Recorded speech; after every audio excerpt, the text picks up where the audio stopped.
First of all, I want to give a bit of an academic disclaimer because I don't want to be accused of plagiarism. Some of the ideas that I'm going to discuss this morning are not original to me, but rather than trying to manage all the references, I'm just going to skip them. If anyone is interested in the original sources, please give me a shout and I'll pass them on.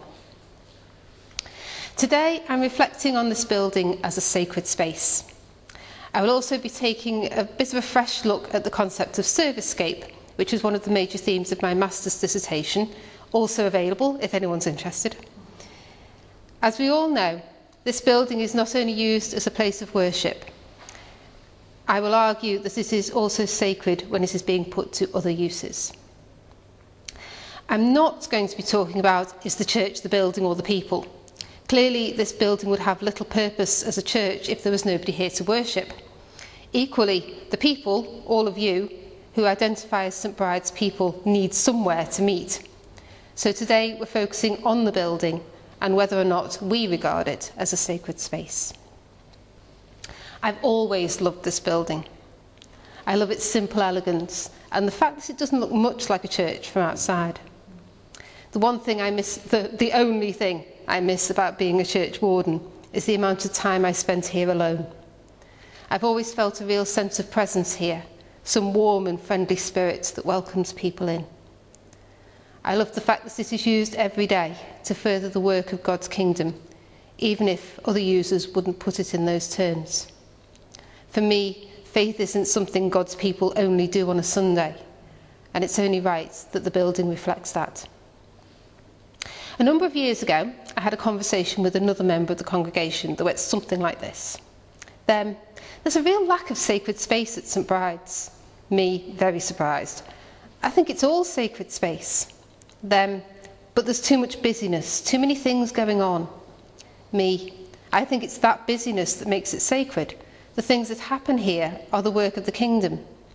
Yes they are, but there's nowhere to be still and quiet. Me, well, you're right about that. And it was out of similar conversations that the prayer room was born. A simple, quiet space that can be used by individuals or small groups needing to escape the busyness. But the busyness continues unabated in the rest of the building, meeting the needs of a diverse group of users. I'm not suggesting either of us was wrong about what makes a space sacred, just drawing out that there are different ways of viewing the idea, and that this building is more than capable of managing them both. So what do we mean by sacred? Applying the term sacred to a thing or a place may suggest that it is set apart and treated with reverence and respect. Places regarded as sacred can evoke feelings of transcendence, fulfilling a human need to believe in something bigger and more powerful than ourselves. Church buildings are also places of memory for individuals, congregations and the wider community, and this can make them special to those who have memories of them.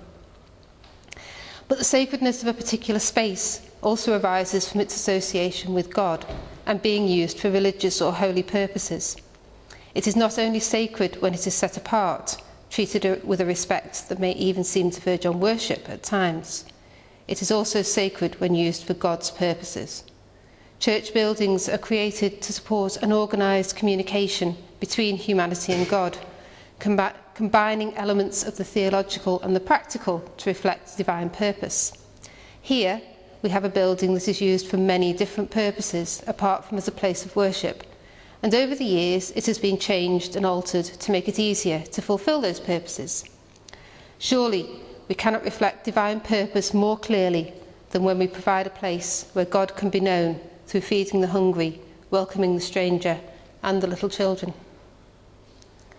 One of the things that makes this building so useful to us and to other users is that it contains a number of different spaces, each of which can be used independently. And I want to spend a bit of time thinking about these different spaces.